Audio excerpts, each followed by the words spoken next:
Selamat datang di channel Mizura Manda, saksikan bagaimana intensitas tinggi yang membawa sepak bola ke level baru. Langsung saja kita dengarkan alur anime Blue Lock episode 11-15 hanya di channel Mizura Manda. Let's go!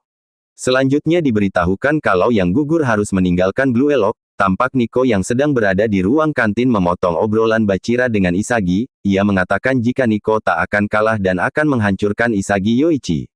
Scene berpindah di kamar tim Z, Ego muncul di layar dan memberitahukan jika tim Z tak boleh menyentuh bola dikala mereka melakukan latihan. Kemudian selama berhari-hari tim Z menjalani latihan berat, tanpa berhubungan dengan bola.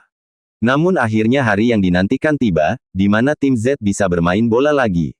Lantas seluruh tim yang ada di gedung 5 semuanya telah berkumpul di ruang bawah tanah.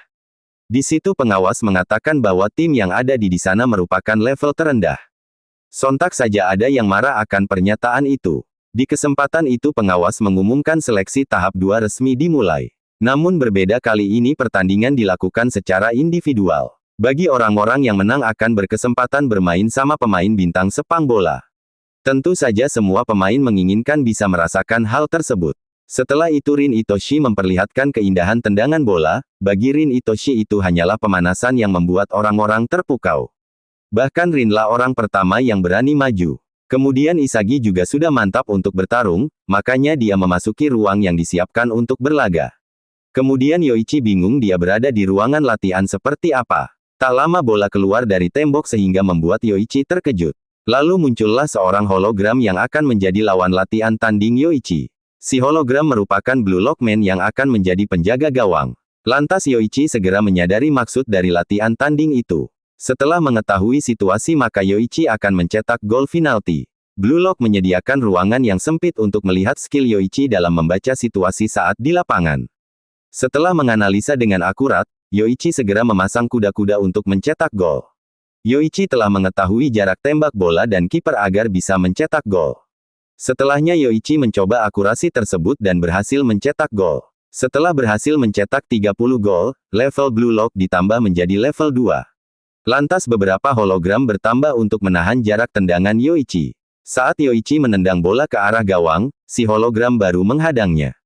Alhasil Yoichi menyadari kalau Blue Lock memperketat peraturan latihan karena berada di level yang lebih tinggi. Lalu Yoichi mencoba gebrakan baru dan melesatkan tendangan ke gawang. Namun selebrasi yang diciptakannya melesat. Padahal kesadaran spasial dan posisi Yoichi sangat sempurna. Lantas Yoichi mencoba cara lain untuk menerobos gawang si hologram. Setelah itu Yoichi mampu membobol gawang hologram. Hal itu membuat gairah Yoichi dalam bermain sepak bola menjadi bergelora. Sementara Anri merasakan kalau Yoichi telah banyak berkembang sejak berlatih di Blue Lock. Lalu Ego menganalisa mengenai perkembangan Yoichi yang terus berevolusi menjadi striker handal. Selanjutnya Yoichi berhasil menyelesaikan tahap latihan. Begitu juga dengan peserta latihan lainnya. Lalu para peserta diminta untuk maju ke stage 2. Para pemain diminta untuk membuat kelompok yang terdiri dari 3 orang.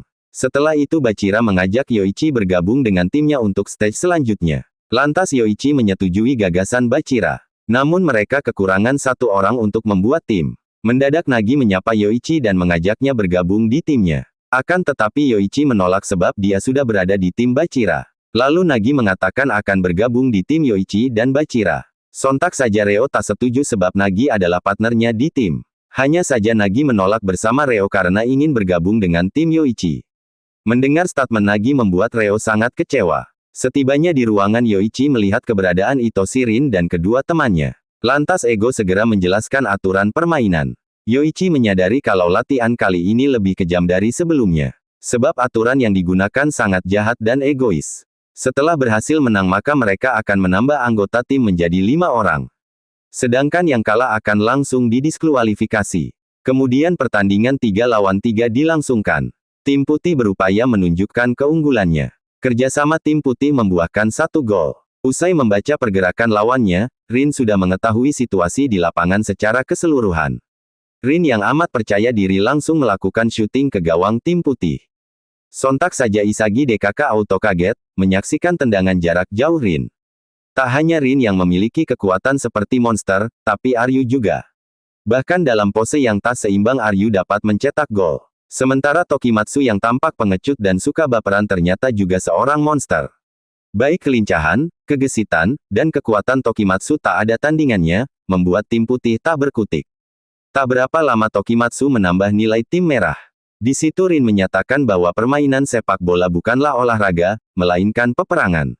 Jadi di arena mereka harus saling membunuh, jika kalah maka tak akan ada yang namanya kesempatan. Setelah itu tim putih yang tak mau kalah melakukan teknik segitiga. Di situ terjadi sinkronisasi antara Bachira dan Nagi, yang memberikan eksekusi ke gawang tim merah.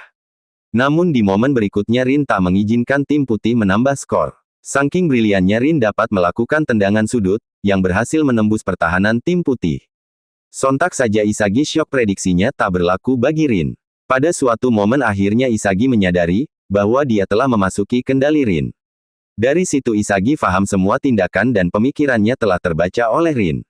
Pada akhirnya tim putih tak mampu melawan intimidasi Rin. Tak lama diumumkan tim merah menjadi pemenangnya. Lalu tim merah dipersilahkan memilih satu pemain di tim putih, yaitu Bachira. Di situ Bachira mengatakan dia tak akan menunggu. Maka jika Isagi memang menginginkannya, sudah tentu harus merebut Bachira. Ucapan Bachira sama seperti tantangan buat Isagi dan Nagi. Kemudian Nagi dan Isagi berada di ruang tunggu, bagi orang yang tak terpilih oleh lawan yang menang. Di situ tampak Isagi frustasi, sebab jika dia kalah di pertandingan berikutnya otomatis akan kehilangan Nagi. Apalagi Isagi menyadari tak akan ada orang yang memilihnya. Lantas Nagi menyadarkan Isagi yang sedang galau menggunakan cara ekstrim. Akhirnya amarah Isagi meredam. Di situ Nagi memberitahukan bahwa seleksi kedua adalah melihat kemampuan individual pemain, dalam berhadapan satu lawan satu meskipun sedang bermain secara tim. Mendengar hal itu Isagi menyetujui pendapat Nagi. Itu pula yang belum mampu dikuasai oleh Isagi, karena gaya bermainnya memerlukan bantuan orang di sekitar. Tak lama Barou, si pemain jenius yang digelar King, juga berada di ruangan itu. Di situ Nagi memprovokasi King, bahkan dia tak sabar menjadikan Barou pelayannya. Kemudian Naruhaya, teman setim Barou, menyapa Isagi untuk berbasa-basi. Ketika berada di kamar Nagi menanyakan kekurangan dia dan Isagi. Lantas Isagi memberitahukan kemampuan mereka tak akan efektif, bila tak ada pengoper yang tepat. Daripada pusing Nagi memilih tidur dan membicarakan langkah selanjutnya di keesokan harinya. Saat latihan Isagi disamperin oleh Naruhaya. Di situ Naruhaya berkata dia menginginkan Nagi menjadi bagian dari tim. Di kesempatan itu Naruhaya menantang Isagi yang dia anggap sama seperti dirinya, yaitu hanya pemain biasa yang cuma bisa mengandalkan rekan-rekannya. Dikala pertandingan berlangsung Barou mengeksekusi gol. Kemudian di pertarungan itu Nagi mampu mengimbangi Barou. Bahkan Nagi memberi komando pada Isagi yang menciptakan ritme pertandingan tim mereka. Di situ Nagi berhasil menemukan formula 1 lawan 1 menghadapi Barou. Sementara Naruhaya yang situasi karirnya sama seperti Isagi telah selangkah lebih maju. Kini hanya Isagi yang masih stuck di tempat, jika bertanding secara individual. Sontak saja sosok Naruhaya memberikan tekanan berat pada Isagi. Naruhaya mencoba meniru tendangan lurus ala Isagi. Sayangnya bola itu gagal masuk ke dalam gawang tim putih. Barou yang kesal mengambil posisi menyerang dan berhasil mencetak gol. Setelah itu pertandingan semakin sengit antara kedua tim serta individual Isagi dan Naruhaya. Di situ Isagi sedang berpikir keras apa maksudnya pertandingan 1 lawan 1. Saking seriusnya mencari jawaban dari pertanyaannya, Isagi sampai mengabaikan ucapan Nagi. Lantas Isagi meminta sang jenius membiarkannya berpikir, karena yang dia fokuskan adalah cara membuat tim mereka menang. Mendengar hal itu Nagi berkata dia akan menuruti keinginan sang striker. Dari pertandingan dia dan Naruhaya, Isagi menyadari kalau lawannya itu memiliki kemampuan mereka ulang. Selain itu Isagi memahami Naruhaya ingin menjadikan tendangan lurus milik Isagi sebagai keahliannya. Mendadak Isagi mengerti bahwa pertandingan 1 lawan 1 tak hanya sebatas mengendalikan bola. Namun juga harus bisa memakai teknik off the ball, yaitu penguasaan dikala si bundar sedang tak di cengkraman. Menggunakan keahlian dari Naruhaya dan off the ball, Isagi telah menemukan teknik menghadapi pertandingan 1 lawan 1 dengan Barou. Sontak saja Nagi maupun tim lawan tercengah akan perubahan Isagi secara instan di sela pertandingan. Akhirnya tendangan lurus ala Isagi menjadikan tim putih sebagai pemenang. Lalu Naruhaya mengatakan dia sadar bahwa Isagi tak sama seperti dirinya. Artinya Isagi adalah sang jenius yang mampu beradaptasi di lapangan. Lantas Naruhaya berharap Isagi tak mengasihaninya. Di situ Isagi berterima kasih, berkat Naruhaya lah dia menjadi kuat. Setelah itu Isagi memilih Barou masuk dalam timnya. Dieliminasi memberi kelegaan pada Naruhaya, ketimbang terpilih hanya karena dilandasi rasa kasihan. Sementara Chigiri dan Kunigami mencari seorang pengoper yang mengimbangi kekuatan mereka. Di situ kedua insan mengajak Reo menjadi bagian dari tim mereka. Dan alur anime Blue Lock bersambung sampai di sini dulu. Tunggu dan saksikan episode selanjutnya hanya di channel Mizura Manda.